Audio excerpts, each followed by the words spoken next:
بسم اللہ الرحمن الرحیم۔ باب سؤر الکلب، کتے کے جھوٹے کے بیان میں۔ حدیث نمبر 17 ہے۔ عن ابی ہریرہ قال قال رسول اللہ صلی اللہ علیہ وسلم طہور اناء احدکم اذا والغ فیہ الکلب ان یغسلہ 7 مرات اولاہن بالتراب، رواہ مسلم۔ حضرت ابو ہریرہ رضی اللہ تعالیٰ عنہ سے روایت ہے، وہ فرماتے ہیں کہ رسول اللہ صلی اللہ علیہ وآلہ وسلم نے فرمایا، طہور اناء احدکم، تم میں سے کسی ایک شخص کے برتن کی پاکی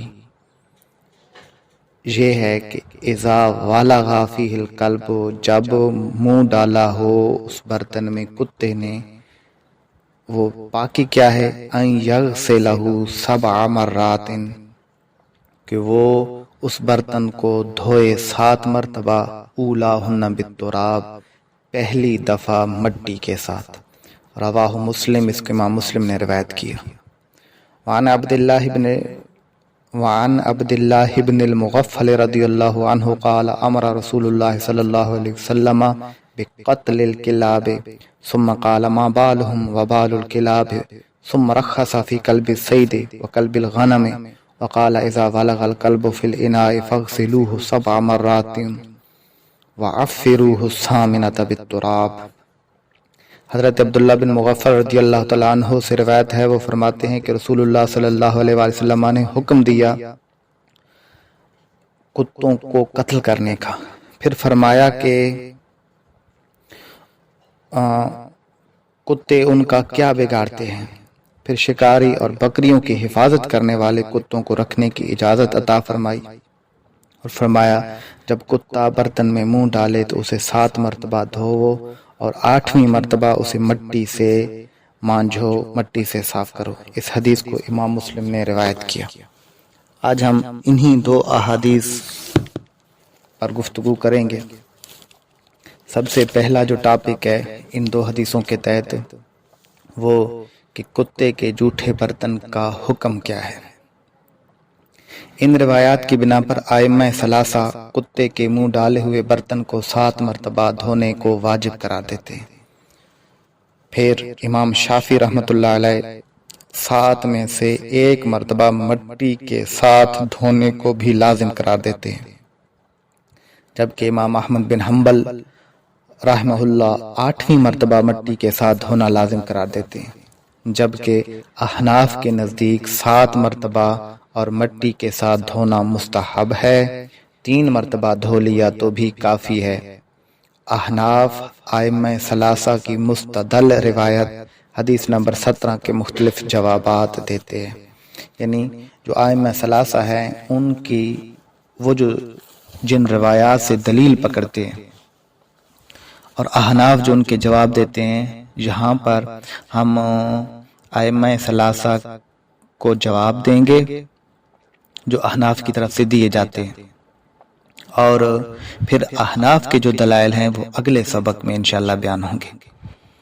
پہلا جواب یہ ہے کہ جس طرح حضرت ابو ہریرہ رضی اللہ تعالیٰ عنہ سے 7 مرتبہ دھونے کی روایت موجود ہے، اسی طرح 3 مرتبہ دھونے کی روایت بھی صحیح سند کے ساتھ موجود ہے، جس کی تفصیل حدیث نمبر 19 اور 20 میں مذکور ہے۔ تو اب حضرت ابو ہریرہ رضی اللہ تعالیٰ عنہ سے 2 مختلف روایات موجود ہیں، ایسی صورت میں بعد والی روایت کو ترجیح دی جاتی ہے اور پہلے والی روایت منسوخ قرار پاتی ہے، کیونکہ صحابی کے بارے میں یہ گمان نہیں کیا جا سکتا کہ اس نے سنت رسول صلی اللہ علیہ وآلہ وسلم کے خلاف عمل کیا ہو، لہٰذا حضرت ابو ہریرہ نے بھی 7 والی روایت کو منسوخ سمجھ کر 3 کی روایت پر عمل بھی کیا اور 3 کی روایت کو قولاً بیان بھی فرمایا۔ 7 مرتبہ برتن کو دھونے والی روایت کے پہلے ہونے اور 3 کے عدد کی روایت کے بعد میں ہونے کا ایک قرینہ بھی موجود ہے، وہ یہ کہ ابتدائے اسلام میں کتوں کے متعلق سخت حکم بیان کیا گیا، حتیٰ کہ انہیں قتل کرنے کا حکم دیا گیا تھا۔ بعد میں اس حکم میں نرمی کی گئی اور 3 صورتوں میں کتا رکھنے کی بھی اجازت دی گئی، اور کتوں کو بلا وجہ مارنے سے بھی روکا گیا۔ اسی طرح کتے کے جھوٹے کا حکم بھی پہلے سخت بیان کیا گیا، 7 مرتبہ دھونے، پہلے یا آخر میں مٹی کے ساتھ دھونے یا 8ویں مرتبہ مٹی کے ساتھ دھونے کے احکامات دیے گئے۔ پھر اس میں بھی نرمی برتی گئی اور 3 مرتبہ دھونے کو کافی سمجھا گیا۔ اس قرینے کی بنا پر 3 مرتبہ کی روایت ناسخ قرار پائے گی اور 7 یا 8 دفعہ دھونے کی روایت منسوخ ہوگی۔ دوسرا جواب یہ ہے کہ 7 مرتبہ کی روایت بیان کرنا ثواب اور علاج کے لیے تھا۔ حضرت ابو ہریرہ رضی اللہ تعالیٰ عنہ یہ سمجھتے تھے کہ 7 مرتبہ دھونا حضور نے ثواب کی غرض کے لیے ارشاد فرمایا ہے، اس لیے آپ نے بیان استحباب کے لیے 7 کی روایت بیان کی اور بیان جواز کے لیے 3 مرتبہ دھونے کی روایت کو بیان کیا۔ تیسرا جواب یہ ہے کہ 7 مرتبہ برتن دھونے کا حکم ابتدائی اسلام میں تھا تاکہ زمانہ جاہلیت میں کتوں کے ساتھ جو محبت و الفت تھی اسے لوگوں کے دلوں سے نکالا جائے۔ جس طرح شراب سے محبت کو ختم کرنے کے لیے شراب کے برتن توڑوائے گئے، اور جب لوگوں کی شراب سے محبت ختم ہوئی تو برتن کو توڑنے کا حکم نرم ہو کر دھونے تک محدود ہو گیا۔ اسی طرح کتوں کی محبت کو ختم کرنے کے لیے 7 مرتبہ مٹی کے ساتھ یا 8 مرتبہ دھونے کا حکم دیا گیا۔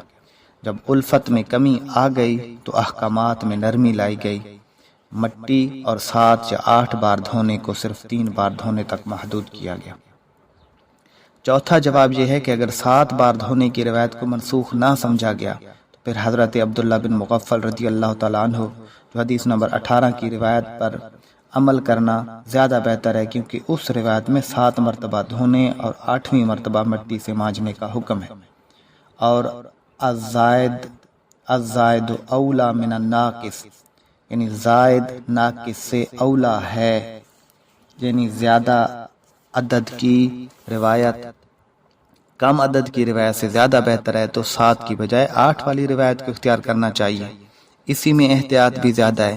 تو جس بنا پر 7 والی روایت کے قائلین 8 کی روایت کو ترک کرتے ہیں، اسی بنا پر ہم 7 والی روایت کو 3 والی روایت سے ترک کرتے ہیں اور باقی عدد کی روایت کو منسوخ سمجھتے ہیں۔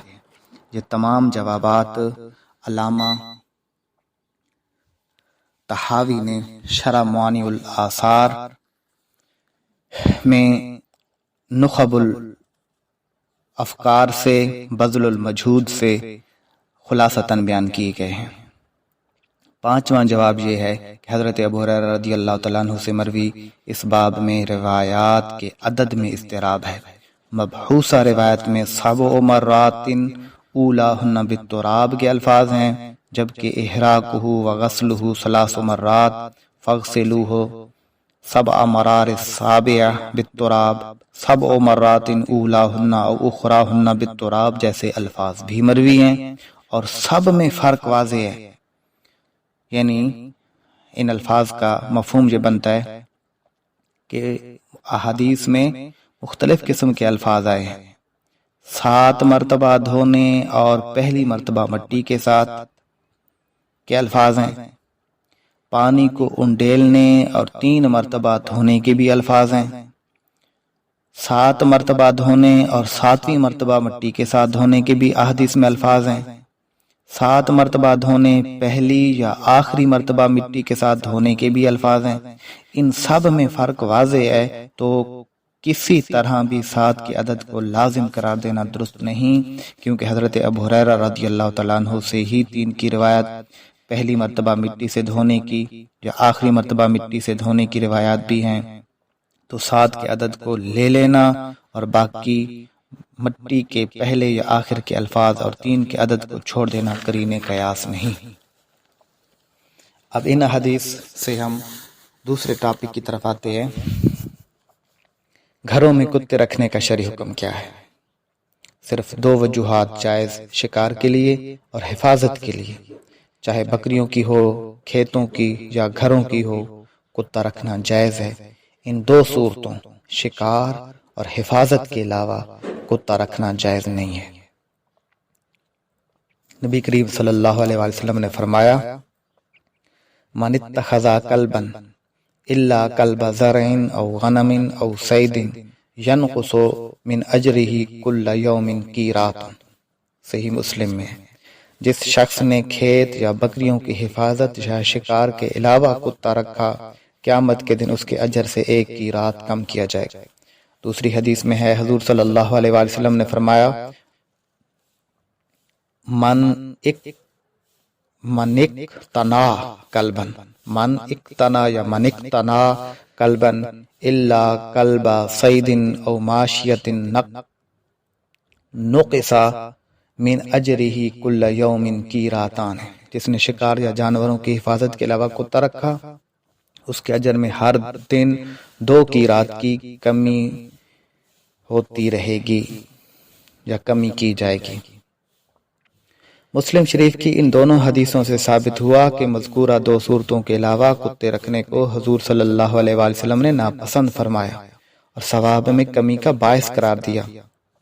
علامہ عینی لکھتے ہیں کہ جیسے کہ بغیر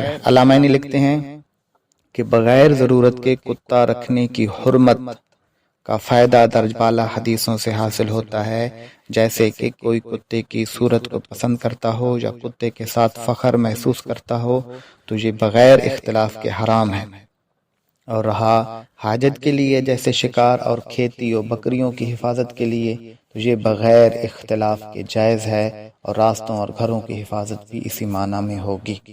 نخب الافکار شرمانی الآثار میں علامہ نے یہ بات لکھی ہے۔ شیخ الحدیث علامہ غلام رسول سعیدی رحمۃ اللہ علیہ لکھتے ہیں، فقہائے احناف کے نزدیک دشمن یا چور کے خطرہ سے گھر کی حفاظت کی خاطر گھر میں کتا رکھنا جائز ہے۔ علامہ ابن حمام فرماتے ہیں، شکار کے لیے مویشیوں، گھروں اور کھیتوں کی حفاظت کے لیے کتا رکھنا بالاجماع جائز ہے، لیکن گھر کے اندر کتا نہیں رکھنا چاہیے، البتہ اگر چوروں اور دشمنوں کا خوف ہو پھر جائز ہے۔ واضح رہے کہ شکار سے مراد شکار کی جائز صورتیں ہیں، جیسے خرگوش، ہرن وغیرہ۔ حلال جانوروں کو شکار کرنے کے لیے جو کتے رکھے جاتے ہیں وہ جائز ہیں۔ اگر خنزیروں کے ساتھ لڑنے والے، ریس لگانے کے لیے یا شوقیہ کتے رکھے جائیں گے تو یہ جائز نہیں ہے، اور نہ سوروں کا شکار جائز شکار میں داخل ہے۔ واللہ اعلم بالصواب۔